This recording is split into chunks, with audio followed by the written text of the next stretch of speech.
어떤 인력, 시설, 장비와 관련해서 확보 또는 확보 가능성 여부. 일단 허가 신청 들어갔을 때 어떤 여기 시설 관련해서요. 어떤 장비 확보 이런 거는 해갖고 들어가는 게 원칙이지만 만약 나중에 어떤 한다고 얘기를 하고 미리 허가 신청 들어갈 수도 있어요. 물론 자본금은 안 돼요. 그 중에서. 그걸 얘기하고요. 또, 그리고 어떤 임원의 어떤 경력과 신용 등에 대해서 한번 확인을 한번 해본다는 거 아닙니까? 그리고 그 다음에 재발급 관련되는 얘기가 나왔죠? 재발급. 재발급은 어떨 때냐면요. 그걸 분실했을 때도 재발급 받을 수가 있고, 거기 훼손됐을 때도 재발급 받을 수가 있다는 얘기를 여기서 이어졌다 이렇게 보도록 합니다. 물론 그리고 한번 이렇게 볼게요. 물론 허가 신청 들어갔을 때 지방경찰청장한테 다이렉트로 들어갈 수도 있고 관할경찰서를 경유해서 들어갈 수도 있어요. 각각 그런 얘기들도 쭉 앞으로도 이어지는 얘기다 이렇게 봅니다. 또 그리고 제출 서류에 대해서 쭉 얘기를 해놨죠. 그러면서 봅니다.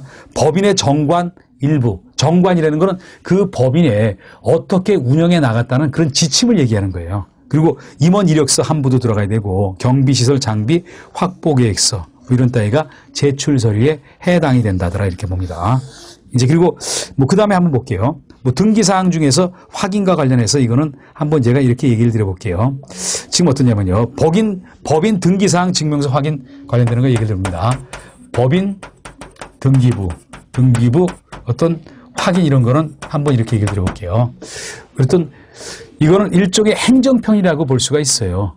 각종 서류를 우리가 어떤 지방경찰청장한테 제출한다. 그런데 그 법인 설립하는 서류가 있다. 그런데 법인 설립과 관련해서는요. 그 행정청에서 어떤 국가의 행정정보 효율적 관리 이용을 하기 위해서 행정정보 공동 이용 대상이에요. 그건 어떠냐면요.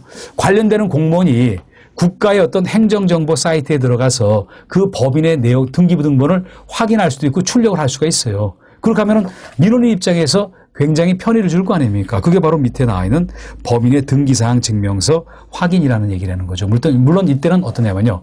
그 어떤 민원인이 거기 동의를 해줘야지 할 수가 있어요. 다시 이해가 안 될 분이 있을 것 같아서 얘기를 드리면요. 어떤 거기 제출 서류에 보면요. 거기 제출 법인 등기사항과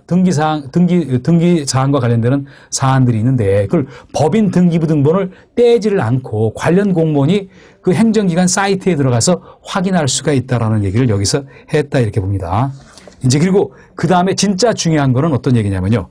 어떤 경비업자의 시설 기준과 관련되는 얘기가 나오는데 이 부분은 9페이지에 나와 있는 그런 기준은요. 그 암기를 여러분이 좀 해놓으셔야 될 것 같아요. 그래서 5가지 경비업마다 어떤 인력이 어떻고 자본금이 어떻고 시설이 어떻고 장비 관련되는 거 이거는 꼭 외우셔야 된다는 얘기인 거 아닙니까? 그래서 경비업 시설 기준 등 이렇게 한번 봅니다.